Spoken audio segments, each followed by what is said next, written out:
live. All right. Let me just make sure because I don't see the, oh, there we go. I do see it on Facebook. All right, thank you. Thank you all for those that are joining. My name is Anuschka Alborzian. I'm an empowerment health coach and energy healer. I am Samar Tehrani, and I am a therapist, and my area of expertise is addictionology. I'm out of Virginia. Yay, and I love that we're still collaborating together and staying positivity and how to stay positive to everyone. So today's topic and our focus is going to be words are powerful. Right. And I mean, and as they are, obviously, right?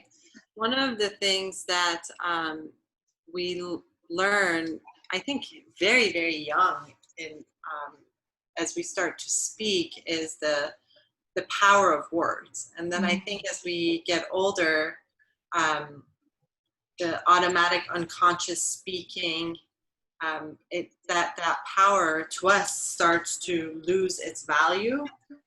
So it's not uncommon for people to just speak and speak and speak and not really think about the importance and the power that their words have.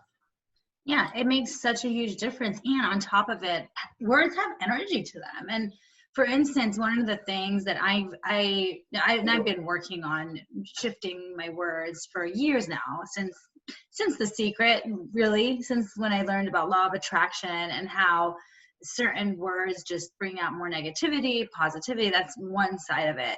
But and then as I get deeper and deeper into the work I do, one of the things, for instance, that I notice is I can feel the energy of a word. So when I was going through my healing journey and the brain tumor, all that, and after chemo, for instance, so many people were like, oh, so are you now in remission? And every time my entire body just contracted and it felt heavy, I'm like, no, I don't care for that word because I don't know. It just didn't feel good to me. I'm like, no, I'm healed. I'm cured. And then I go and look up what remission actually means. And it's like, oh, I have it right here. It's like lessening. It's like interruption, decrease. Like none of that to me is like saying, oh no, it's done. It's cured. You're healed. So I'm always sharing that with my clients. I'm like, don't use the word remission. And the energy of it just doesn't feel good. It doesn't feel like I'm healed. I'm back to who I am. It's like there's still something wrong. Say that again. Toby just did something that he wasn't supposed to do. I didn't mean to interrupt. Oh no. I had a few dates and I put the seats on the table where, and he's tall enough, and I remind him every day that just because you're that tall, that doesn't mean you put your nose on the table. I'm so sorry. This working from home stuff is crazy. But you know what? You're absolutely right. And Anuschka, one of the things that I do in my sessions with my patients is I talk about these words that are super vague words or they have a certain type of a meaning, and we have not identified them for ourselves. We haven't, we'd use these words without really thinking about exactly what they mean, right? Mm-hmm. And that's exactly the power of words have meaning, right? Yes. Words definitely have power, and depending on how we use them. Quite a few years ago, when I started to do the Louise Hay work, I think it would be interesting for you to know that there's a side of me that can be very, direct and very mean and very cutting in a sense, right? And for many years, that side was very strong. I gave myself really the permission to use it, right? Mm-hmm. And it was through, about 8 years ago, 10 years ago, I don't know, I decided that this is not who I want to be. I do not want to hurt people with my words. I do not want to say things intentionally to break somebody's heart. And it took some time and working on myself to kind of rid this automatic response every time I felt like I needed to protect myself, right? And it comes from protection, because I know I was the same. And it's funny because I was just sharing that story with a friend last night, that I used to be called very intense, very intimidating. I used to have all kinds of different things, like, oh, you can be such a bitch, like all these things. And a lot of it was protection mechanism for sure. And it was, yeah. And of course, the words we use from that place is from self-defense rather than self-love. Right? Yeah, it's the space where you can just, I mean, last week I had this incident that someone yelled at me, and they startled me when they yelled at me. And it was so left field. It came out of nowhere. And it startled me, and then I looked at them, and then it literally like came up. It came for me to punch, right? And I almost had to like take a deep breath for the words to go back down, because I've decided, and it's taken years of practice, that yes, of course I can punch you right back. And in fact, I can hurt you with my words a lot worse than that yelling just hurt me.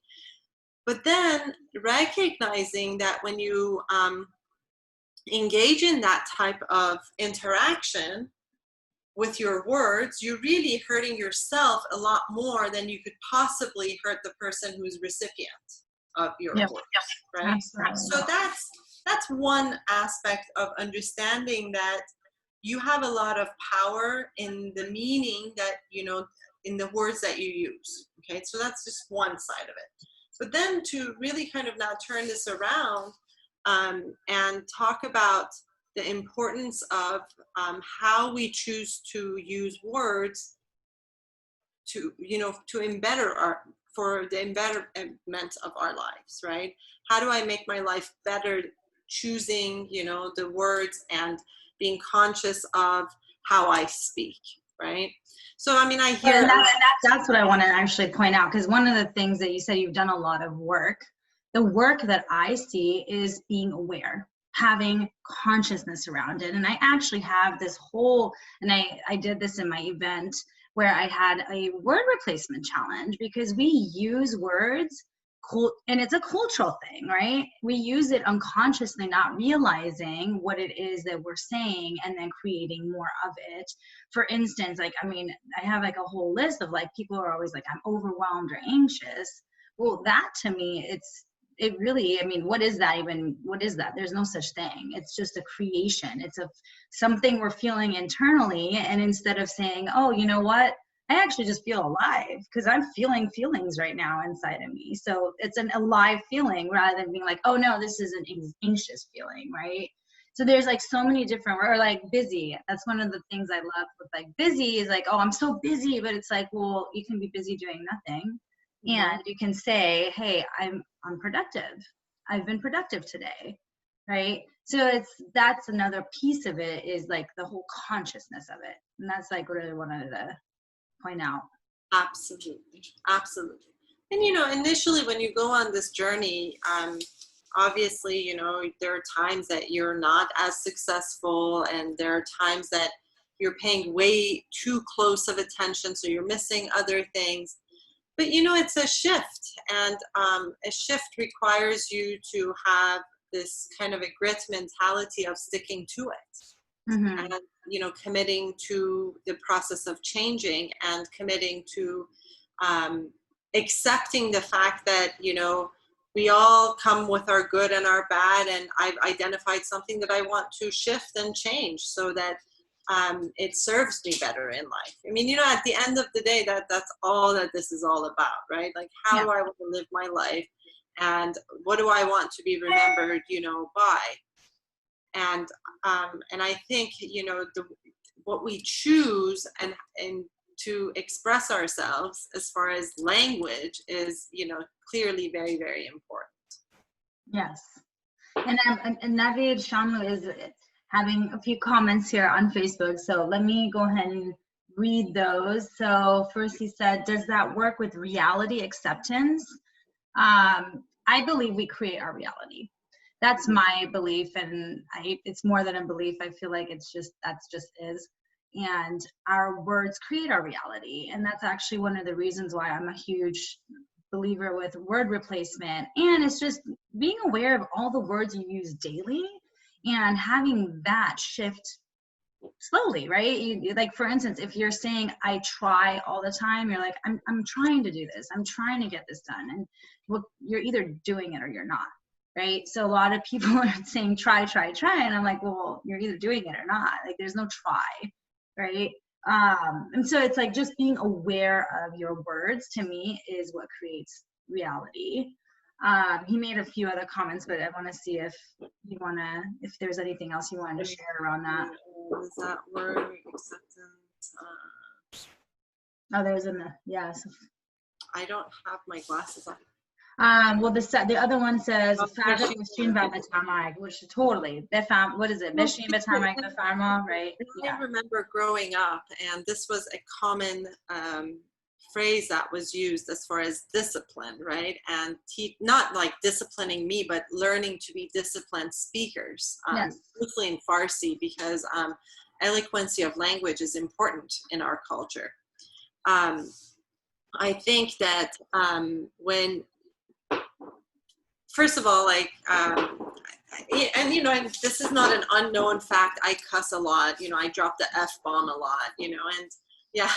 And then and there was a time that I probably did it a lot more than probably needed. And then I had a mentor once tell me that, you know, there are other words in the dictionary than the F-bomb. And you know, and I understood exactly what she meant by it.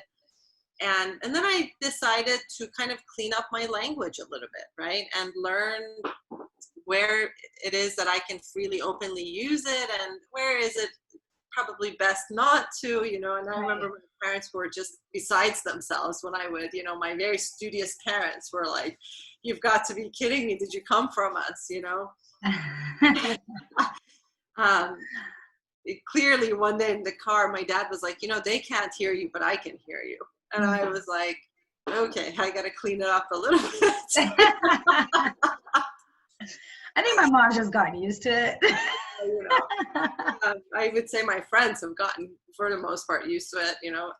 But the reality of it is that those two words, you know, have a seat or sit the fuck down, are two that you really, and it doesn't even matter if you're using that in a joking manner, if you're using it in a serious manner, it doesn't. When you use this type of a language towards somebody, right, there is an energy that's exerted with it.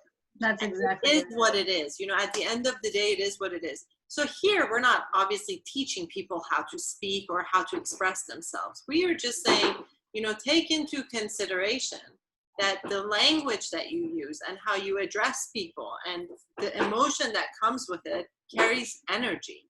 And that energy is extremely powerful. And you know, that's basically what we're saying. I remember when I went to Iran, everybody was like, wow, you're so eloquent in your speech. And I was like, doesn't everybody talk this way? You know, because I grew up in the US, so I only learned how to speak Farsi the way my family spoke Farsi, right? And using the word shoma rather than to, you know, or even if somebody was 2 years older than me, you know? Yeah. So it's like an automatic. It comes out that way. I don't even know what it is. Right. And so, and I, you know, and people would make fun of me a little bit. But then later, you know, I was like, I'm happy I speak in a way that catches your attention. That's, you know, that's kind, that's proper, that's, you know what I mean? Because I certainly know how to use the other stuff too. I just didn't know exactly how eloquently I could do it in Farsi. So yeah, absolutely. And one of the things he was saying is he said depending on your mother language, it has a lot to do with the choice of words and can be lost in translation. And yeah, I definitely can see that, because like with that example we just said, I keep trying to think of the equivalent to Beshin, Befamo, Betamag, and I can't think of it in English. And that's really what it comes down to as well. One thing I've learned is language is what creates our culture as well. So that whole, we're going back to Taro, which we talked about, I believe was last week, right? Where there's this whole back and forth between, in the Persian culture, it's like, here, would you like some? And it's like, you have to, for the first 3-4 times, say, no, I don't. And it's just this back and forth thing. Well, that doesn't exist in this culture because there's no word for it, really, if you really look at it. And so language is what creates certain cultures as well. And so for me, it's just always like, okay, just have the awareness, be conscious, use conscious words. And I actually have a list that I'm going to post on the Facebook one. I can't, unfortunately, on Instagram. One of the things that I think has been very, very helpful to me is creating my own definition for words as well. Like happiness. What does that word mean? What does it mean when I ask you, are you happy? What does that really mean? What does that word mean? If you don't give it your own definition, and if you don't really define it for yourself and see exactly what's more of like, it's deeper than the definition though, because it's same with love, right? To me, happiness, joy, love, all of that is actually a feeling. It's an experience that we have within. So yeah, it is going to be a very individualized definition. Very unique to each person. And as you define these words, these pretty vague words, you know, then your language has a lot more meaning when you use it. And you can, because then you can use that language as a form of expressing yourself, not just as a form of taking airtime. You know, I always tell people, you don't need to take airtime. You know, I speak a lot. I know that, right? Half of it is airtime. But intentionality behind what we say is, you know, extremely important. I was on a call a couple of nights ago, on a Zoom call that they had a guest speaker, and he talked about the essence of the human being love, right? Your heart. And he explained, and I think that, you know, what does it really mean when we say, you know, I love you, or I love you with all my heart? How is it that this heart is part of this, you know, it's all of the equation, right? Is that Toby, by the way, making noise in the background? I'm gonna take this phone from him. He's got this. Oh my God. Okay. I'm like, I thought it was like he's playing with some chair and it's like rocking or something. No, he's got this huge monster bone, but I feel like it's bigger than him. But if it's really bad, I can go take it from him. Is it really bad? It makes sense. Pretty bad. A little bit. You can't play with the phone for a little bit. It sounded like he was getting more and more excited about it than anything. It looks like Naveed made another comment as well. Yeah, Toby is, I'm sorry, Toby, he's very upset with you now. He can come join you. Come on your lap. So Naveed said, I think part of freeness in speech is use the forbidden words in Farsi, not to be crude or rude or for the shock value, but to take the sting out of them. Closed cultures have more word policy. So repeat after me. Yeah, you know what's interesting? You say that. Tony Robbins, actually, he uses a lot of F-bombs. And I saw him at one of our isogenics events a few years ago, actually right before my brain tumor surgery. And one of the things I noticed, he did not use the F word not one time, because I'm guessing he was advised not to. And I remember I listened to him and he says, I use it as a shock factor. I use it to just like all of a sudden get somebody just to get startled. And so that I totally can see that. And I could see that in any case, really. But yeah, that is an interesting point. So yeah, some people are that intentional with their language. Very, yeah, intentionality is everything. And I've been working on it as well. I recently had some deep coaching, and I saw Tamara on here. I don't know if she's still on here, but she mentioned to me that I make very light when I have conversations, especially when it's about my journey. She says I make it very light, and it's as if I want to make sure I don't offend anyone or upset anyone. I want to make sure people like me. And so I've been more intentional about my words. And I noticed another thing was that I was using a lot of filler words. So what I've been doing is being very intentional, and not just when I come on live, but on everyday basis, like the filler words, for instance, like, you know, is like now, and I see it even in Farsi. It's so interesting because I'll sit here and I'm talking in Farsi and I'm like, mituni, and I'm like, oh my God, it's the same thing. And it's just so interesting that we have these filler words. So one thing I've been doing is just slowing down when I have conversations, when I talk, because I can actually catch the word from coming out and filling up that airspace or empty space that you were referring to. I use a lot of filler words as well. I mean, I think we all use a lot. Yeah, we all do. Absolutely. So normally if I am going to do public speaking, or if I'm going to, that's when I really pay attention. So this being conscious, this consciousness, and being conscious, obviously we can't, all of our waking hours be that conscious, and there's just no way, right? However, it is important for us to recognize that we got to do it. We have to spend some time. If you want to create change, the only way that change is going to come is by taking conscious, practice. Becoming conscious and taking actions towards what you notice, right? Yeah. And so it's not making yourself wrong either, by the way, because that's one of the things I noticed with me. Like I would say, I'm like, God dang it, like I said it again. I'm like, no, it's not okay. Just notice it. And the more you actually notice it, I've been noticing that I say it way less. I started watching some of our videos from when we first started, and I swear I feel like every other few words it was, and so it's like, look at that. I definitely can see the improvement of it, because now I have the awareness of it without judging myself, without saying, oh my God, why did you mess up again? But just being aware, hey, this is a habit. Right. And it takes time, it takes practice, it takes awareness. And like we say, awareness is the first step of everything. Half of the work is becoming aware. The other half is doing something about it.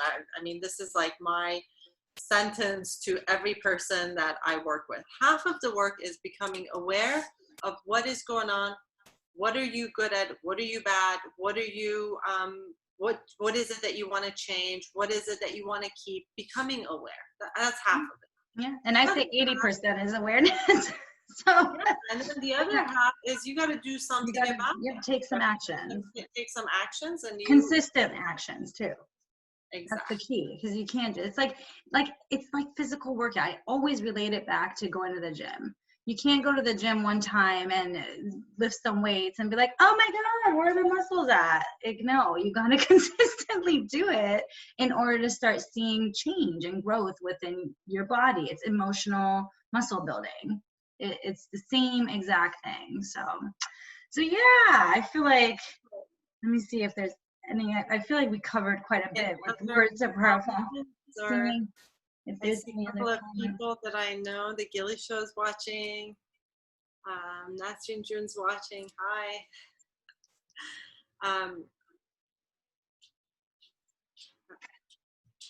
I don't see any other comments on Facebook, do you? No, I don't. We'll just give it a couple minutes here and see if anybody else has any questions around it. I definitely will post this word replacement challenge for those of you that are interested on Facebook. It's just, and I can go through them real quickly too, but it's just, I'll go through a couple. Like, it's really taking the words that you use and noticing what you use and just replacing it. Like, for instance, a lot of times a lot of people will say, oh, if I something, then I'll do that, right? Rather than saying when. And when you say when, you're actually saying, oh, then it's going to happen. Rather than, oh, if. It may or may not happen. Wait, before you close, Vorspielen in concert? I don't understand. I think he's just joking. Oh, okay. My Farsi is not as good as Samar's. It's just FYI. So that's one of them. One of the other ones I love, I always always notice it. People are, when it comes to eating healthy, a lot of people use cheat meal. And I'm like, you're not cheating yourself. It's a treat meal. You're treating yourself. If you're following a healthy lifestyle and you're pretty much, like what I do is 80% healthy, 20% treat myself. I never use the word cheat, because I mean, the energy of that, you're cheating yourself. Like, do you really want to be cheating yourself? And so that's another big one that I use all the time is, replace. A major tough one is the word should. Oh my God, I have that on here actually. I use it all the time. And then I go back and, do my cleanup work. Not that, I don't mean should, you can if you like. Right. Right. And you know what's interesting? I realized I used should a lot because of the profession I was in before becoming a coach and healer. I was in IT. And so we could never give, like, I remember we could never give the, yes, it's going to do this. We always said it should do this, because there was always a chance that there's going to be a bug and it's going to break, and we didn't want to give the guarantee. Isn't that interesting? And so therefore it stayed as part of my word, like my words, like throughout my life, obviously. And so it still comes up. I feel like we all have we all should on ourselves, like stop shoulding on yourself. But I have that in here, and I have it to replace it with could or benefit. Like, if you're saying, should I do this, rather than saying, should I do this, you can ask, will this benefit me? Should I eat this? Will this benefit my body? So these are just some, and it's a little bit more challenging because it's about the quality of the question, right? Right. So I think we need to get off this call because it's been 30 minutes. Yeah, I lost track of time. All right. Well, thank you all for joining and the engagement. I hope you all got something from this. And I will definitely post Friday. Yes, happy Friday. Left. Have a great rest of your weekend. And yeah, until next week. Till next week. Bye-bye.